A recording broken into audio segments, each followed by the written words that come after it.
അങ്ങനെ ഞാനും പാറും കൂടെ ആലപ്പുഴയിൽ വന്ന് ഒരു 9, 9:30, 9:45 ആയപ്പോഴത്തേക്ക് ആലപ്പുഴയിൽ വന്ന് നേരെ അവിടെ നരസിംഹ ഭഗവാന്റെ അമ്പലമുണ്ട്, അവിടെ കയറി തൊഴുതിന് ശേഷം നമ്മൾ കുറേ ഫ്രൂട്ട്സ് വാങ്ങിക്കാമെന്ന് വിചാരിച്ചു. നമ്മുടെ ഗൗരിക്കുട്ടിക്കും വേണം, എൻ്റെ അനിയത്തി സുചിത്ര ആലപ്പുഴയിലാണ്, അവൾക്കും കൂടെ കൊടുക്കാമെന്ന് വിചാരിച്ചു. കുറേ വാങ്ങിച്ചേ, തണ്ണിമത്തങ്ങയും മുന്തിരിങ്ങയും അതും ഇതൊക്കെ വാങ്ങിച്ചിട്ട് അതേണ്ട നമ്മുടെ രാഹുൽ ഗാന്ധി അവിടെ കൂട്ടത്തിലുണ്ടായിരുന്നു. നീണ്ട ഓമയ്ക്ക, പഴുത്ത ഓമയ്ക്ക നിറയെ നിൽപ്പുണ്ട്. ഞങ്ങളുടെ വീട്ടിൽ വെറുതെ കളയാണ്. അപ്പോൾ അനിയത്തിയുടെ വീട്ടിൽ വന്ന് അനിയത്തിക്കൊക്കെ കൊടുത്ത് കുറേ നേരം അവിടെ ഇരുന്ന് കഥയൊക്കെ പറഞ്ഞ്, പിന്നെ അപ്പം സ്റ്റൂ കറിയും അവൾ ചെയ്ത് വെച്ചിട്ടുണ്ടായിരുന്നു. അതൊക്കെ കഴിച്ച് നേരെ നമ്മൾ SME പോയി. എനിക്ക് കുറേ നൈറ്റി വാങ്ങിക്കണമായിരുന്നു. അതൊക്കെ കഴിഞ്ഞ് നമ്മുടെ ഗൗരിക്കുട്ടിയുടെ വീട്ടിൽ വന്നേ. അവിടെ എത്തിയപ്പോഴത്തേക്ക് ഊണ് സമയമായിരുന്നു. കുറച്ച് നേരം കഥയൊക്കെ പറഞ്ഞ് ഞങ്ങളെല്ലാവരും കൂടെ തറയിലിരുന്ന് ചോറുണ്ണുവാണ്. മാങ്ങ പുളിശ്ശേരി ഞാൻ ഇവിടെ ചെയ്യുന്ന കണ്ടിട്ട് അപ്പം അവൾക്ക് കഴിക്കണം. അങ്ങനെ കുറേ മാങ്ങ അടുത്തുള്ളവർ കൊടുത്തിട്ടുണ്ടായിരുന്നു. നാടൻ മാമ്പഴം, അതിൻ്റെ പുളിശ്ശേരി ചെയ്തു, ക്യാബേജിൻ്റെ നമ്മുടെ തോരൻ ചെയ്തു. അങ്ങനെ കുറേ ഐറ്റങ്ങളൊക്കെ ഉണ്ടായിരുന്നു.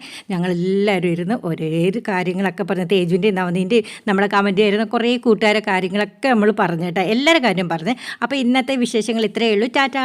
ഇനി 20-ാം തീയതി ഞങ്ങൾ അമ്പലപ്പുഴ തൊട്ടടുത്തുള്ളൊരു ഹാളിൽ കല്യാണത്തിന് വരുന്നുണ്ട്.